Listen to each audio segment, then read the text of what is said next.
At last, we get to talk about cordless drills. So, when cordless drills first came onto the market, they were wildly expensive. They didn't hold a charge for very long.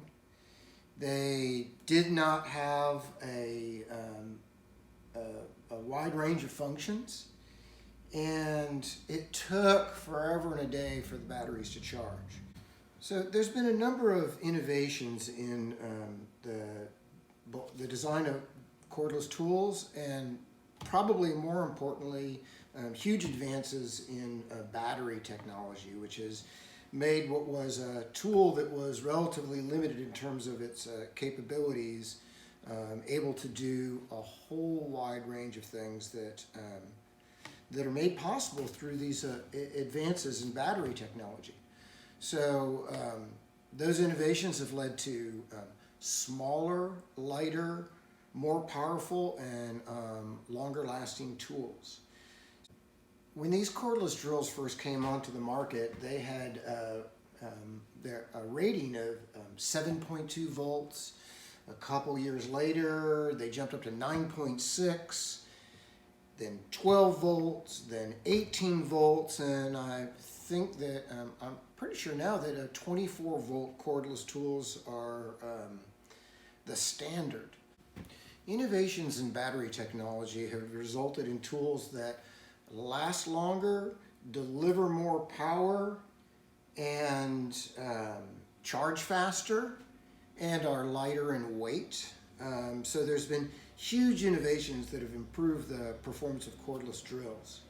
Now, when this particular model came onto the market, it was touted as having not just the capability to be able to drill holes, but it also had a driving function that allowed you to make adjustments here at the base of the tool to have it on a drill setting, which gave you 100% of the strength of the drill.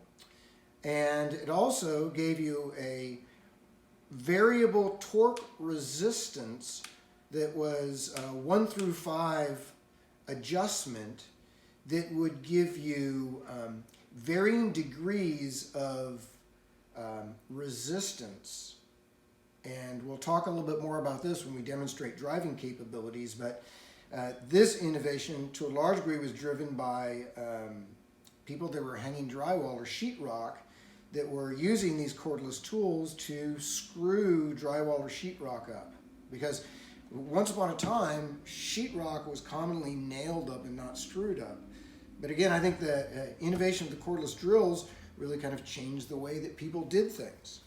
So we went from this simple function of being able to have a setting for drilling, or these 5 variable resistance settings for driving screws, to having the function of forward and reverse incorporated into the trigger mechanism.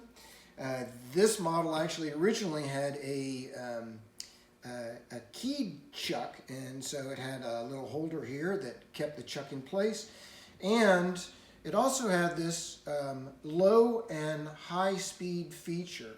And this is also something that is important for us to understand in terms of how that functions, but we'll talk more in detail about that when we look at a more contemporary version of this. So there were improvements in the ergonomics of the tool as well, so not only did you have the benefit of being much lighter in weight, but it was also starting to be shaped in a way that was more sensitive to the way that people use these tools.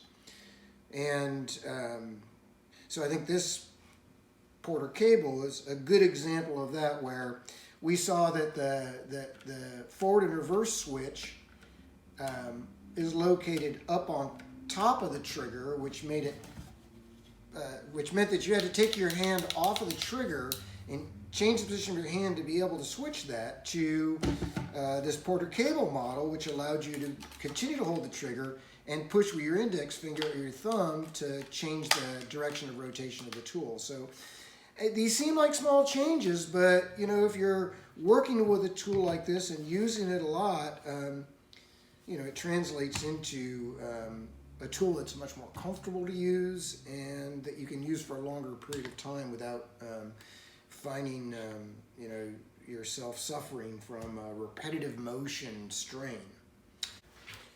A few years ago, I bought this Hitachi cordless drill driver hammer drill to replace a cordless drill that I'd been using for years. But both of the batteries for my old cordless drill had died, and the cost of replacing the two batteries was very close to the cost of buying a replacement drill. So I ended up doing a little bit of homework, checking things like Consumer Reports, reading some reviews, and trying to find out if there had been any innovations in cordless drill design or in battery design since I'd made my last purchase. And good news was that there had been some innovations. So in terms of battery innovation, lithium-ion batteries had come to replace the nickel-cadmium batteries that were commonly used in cordless tools back in the old days. And lithium-ion batteries were they were lighter in weight, more powerful. They seemed to hold a charge longer and seemed to take less time to charge. So those were all great things. But probably one of the biggest innovations, and I still have kind of mixed feelings about this, but I'm going to go ahead and tell you the upside before I give you the downside. But one of these innovations is in terms of the electric motor design, right? So all electrical tools are taking electricity and they're converting it into power, right? So this is accomplished in most tools by using a series of magnets that are in opposing positions. And as the current is run through those magnets, it sets up a magnetic field, and that turns the armature, and then the armature then intersects with a series of gears, and then those gears drive or move the chuck. So the big innovation in this particular tool was the introduction of a technology that's called brushless motors, right? So if we go back to thinking about those two magnets that are on opposing sides of a conventional electric or a brushed electric motor, that current is being conducted through those magnets, but it's being delivered through what are called carbon brushes, which are basically just some chunks of graphite that have a wire attached to them that the current runs into, and then as it rotates, it's able to make contact and deliver the current through those carbon brushes with a minimal amount of friction. But those carbon brushes wear out over time and need to be replaced. And in general, they say 60 to 90 hours of use, carbon brushes should be replaced. But brushless motors got rid of the carbon brushes and replaced those with circuit boards and sensors. And so there's a number of benefits to this. One is that because there's no friction or physical contact of brushes, there's less resistance and there's less heat being generated. It also means that the circuitry and in combination with these sensors are able to adjust the speed and the torque of the tool to accommodate that resistance that it's encountering as you're trying to drill or drive screws or whatever it is you might happen to be doing with that. And so in the design of the motors, because they didn't need to have brushes, also meant that it was smaller yet and more compact, which translates into a lighter tool. And last but not least, brushed electric motors require a lot of vents to circulate air through them to keep the motor cool. And brushless tools need a very minimal amount of venting for the motor to cool, and that means that there's less opportunity for dust to get inside of the tool. And so if you're working with material that generates a lot of dust, like drilling into concrete, that concrete would just eat up these brush motors. So that's an additional benefit of this brushless technology. So let's look at a few of the basic settings on this tool. Okay, so we're going to look at some of the basic settings on the tool. We're going to look at some of the tooling or accessories that you might be using with cordless drill driver. So as I mentioned before, this particular cordless tool is combining three functions. It's giving us the function of a drill, it's giving us the function of a driver, and it's giving us the function of a hammer drill.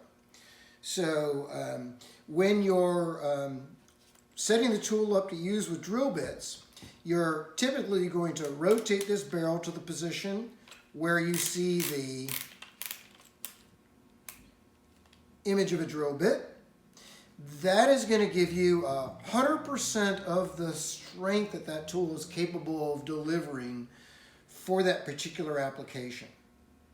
Now, when you're working with smaller diameter bits in softer material, like wood and wood products, then you're going to want to set the speed range setting to the high position. When it's in the high position, it's giving you the highest speeds it's capable of achieving. But that comes at some sacrifice, because just like shifting gears on your bicycle, when you're have the gear ratio set for high speed, it takes a lot of force to get that bike moving. So you wouldn't start out in a 10-speed in 10th gear, because you'd really have to be standing on those pedals, and it would really be going slow. And you would not be able to generate a lot of force or energy. So the short of it is, think about it this way. Small drill bits, high speed, larger drill bits, or other applications where you're putting a heavy load on the tool, then we want to switch it to the low speed setting, and that's going to give us high torque. So the example that most readily comes to mind is when you're trying to do something like use a mixing paddle on a cordless drill. You don't need high speed, but you do need the tool to have a lot of resistance to the force that it encounters when you're mixing viscous material. So if I'm using something like a mixer paddle like this, it's going to be drill setting, low speed range. If I'm using something like a hole saw, which again has a lot of bearing surface on my material, I'm going to want to have it in that low end setting. If I'm making large holes with a paddle bit like this paddle or spade bit in soft wood, then I'm going to be able to switch it over to that high setting where I benefit from that high speed that allows me to clear that material out more readily or more rapidly. So for almost all drilling in metal, whether that be using a conventional twist bit or a countersink or a hole saw, I'm always going to have it in that low setting. And I'm typically going to be using low speeds, high pressure down on the work surface. If I'm using, as I mentioned before, smaller diameter bits in wood, I'm going to use that high speed in the drill setting. Let's look at a couple other examples of things that we might typically be using to drill into wood products. So we go from a twist bit like this to a combination bit that gives us a tapered bit with what's called a fast spiral or fast flutes and a countersink. With an Allen key or an Allen wrench, I'm able to adjust how much of this drill bit is projecting out to have it correspond precisely to the size or length of that particular size screw that I'm using.